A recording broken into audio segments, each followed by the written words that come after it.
আসসালামু আলাইকুম। ভাই বোনের সম্পর্ক হলো এক অমূল্য নিয়ামত, যেটা আল্লাহ আমাদেরকে উপহার দিয়েছেন। কিন্তু আফসোস, আজ আমরা অনেকেই এই সম্পর্ককে ভুলে যাই, বোনের হক মেরে খাই কিংবা ভাইয়ের প্রতি অন্যায় করি।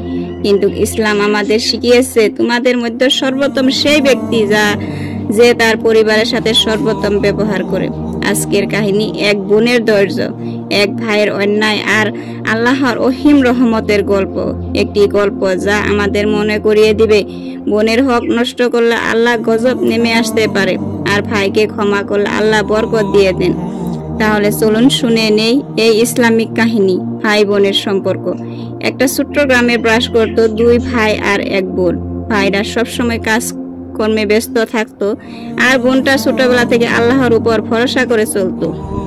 একদিন তাদের বাবা মারা গেলেন। বাবার মৃত্যুর পর বোনের দায়িত্ব হলো ভাইদের উপর। ইসলাম বলে দিয়েছে, আল্লাহ তোমাদেরকে তোমাদের সন্তানদের ব্যাপারে নির্দেশ দিয়েছেন, ছেলেদের অংশ হবে 2 মেয়ের সমান। মানে উত্তরাধিকারী হিসাবে ছেলেদের দায়িত্ব মেয়ের চেয়ে বেশি, আর মেয়ের অংশ আল্লাহ নির্ধারণ করেছেন।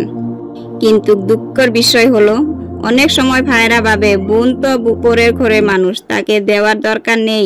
এই পরিবারেও তাই হলো। 2 ভাই ভাবলো বোনকে কিছু না দিলেও চলবে, কিন্তু বোন চুপচাপ রইল। সে রাগও করলো না, আবার কষ্ট পেলেও ভাইদের জন্য দোয়া করতে থাকলো, হে আল্লাহ, আমার ভাইদের হেদায়েত দাও, তারা যেন আমার উপর আমার হক দেয়।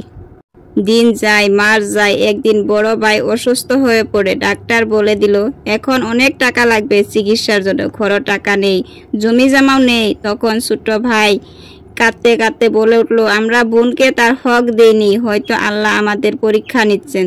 তারা বোনের কাছে গিয়ে ক্ষমা চাইলো। বোন কাঁদতে কাঁদতে বলল, আমি তো আল্লাহর উপর ভরসা করেছিলাম, তোমরা আমাকে দাও বা না দাও, আল্লাহ আমার রিজিকের মালিক। কিন্তু ভাই, তোমাদের অন্যায়ের জন্য আল্লাহর কাছে ক্ষমা চাও।